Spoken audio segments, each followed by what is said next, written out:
नमस्कार नमस्कार। सरकारी मनोरंजन के भौगोलिक ज्ञान में नमस्कार। सरकारी बिहार की नदियों के बारे में जानकारी नमस्कार। तो अब हम लोग देखेंगे कमला नदी के बारे में। यह नदी भी नेपाल में हिमालय के महाभारत श्रेणियों से निकलती है तथा नेपाल की तराई से होती हुई जयनगर की सीमा से बाहर में प्रवेश करती है। पहले यह नदी जीवछ कमला कहलाती थी, परंतु अब यह बलान नदी से मिलकर बहने लगी है।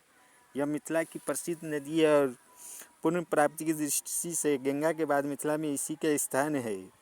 इस क्षेत्र में इसी नदी को कमला माई भी कहा जाता है।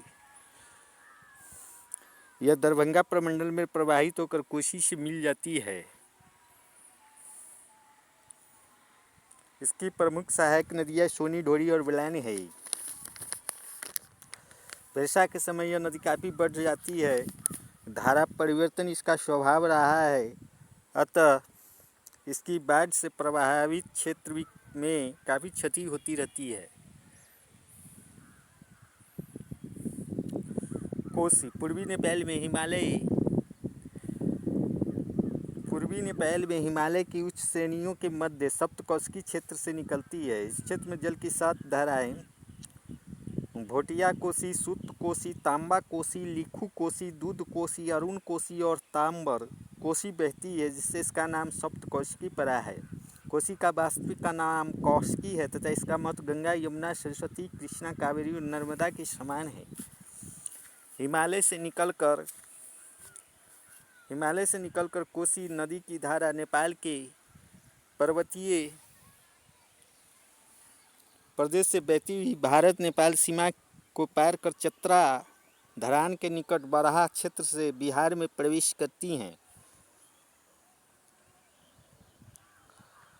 बराहा क्षेत्र में आकर कोसी की धारा का तीव्र वेग हालांकि मंद पड़ जाता है, परंतु इसके बराबर रास्ता बदलते रहने के कारण उत्तरी बिहार का प्रभावित क्षेत्र तबाह हो जाता है।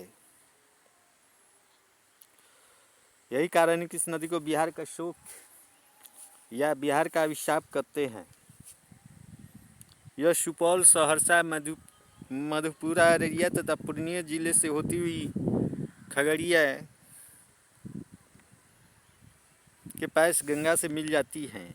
गंगा की उत्तरी सहायक नदियों में सबसे अधिक लंबाई 120 किलोमीटर इसी कोसी नदी की है। गंगा में मिलने से पूर्व कोसी स्वयं अपना डेल्टा बनाती है, जो इसकी अनूठी विशेषता है।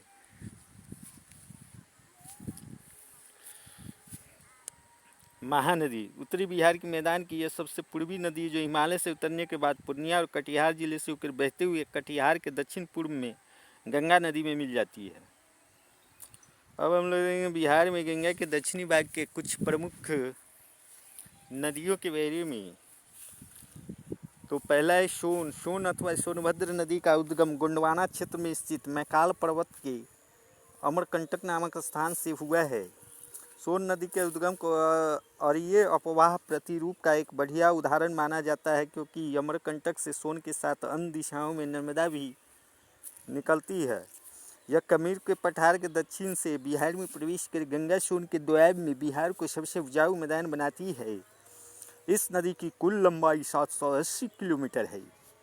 सोन या सोनभद्र नदी झारखंड के पलामू तथा बिहार के रोहतास, औरंगाबाद, भोजपुर, पटना जिलों के पश्चिमी सीमा बनाती हुई प्रवाहित होती है और पटना से 16 किलोमीटर दूर दानापुर के निकट हरदी छपरा गांव के पास गंगा में जाकर मिल जाती हैं। और दूसरी नदी है पुनपुन।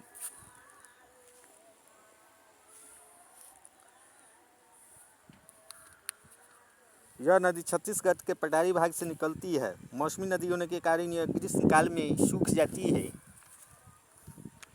लेकिन वर्षा ऋतु में अत्यधिक जल के साथ मिल जाती हैं। पुनपुन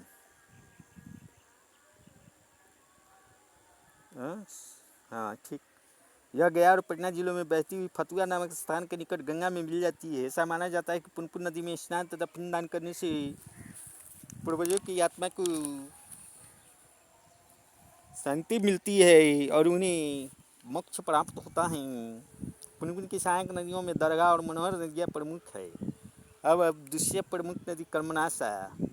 यह नदी विंध्याचल की पहाड़ियों से निकलती है। अपने मार्ग पर बहती हुई यह नदी बिहार और उत्तर प्रदेश के बीच सीमा भी बनाती है तथा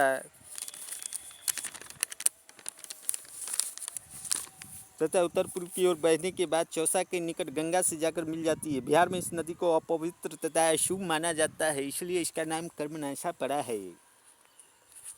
अब है अजय। यह नदी जमुई के जिले के चकई नामक स्थान से लगभग 5 किलोमीटर दक्षिण में बटपार नामक स्थान से निकलती है। यह पूर्व व दक्षिण में प्रवाहित होती पश्चिम बंगाल में प्रवेश करती हैं और गंगा में विलीन हो जाती हैं। इस नदी को अजमावती या अजमती के नाम से भी संबोधित किया जाता है।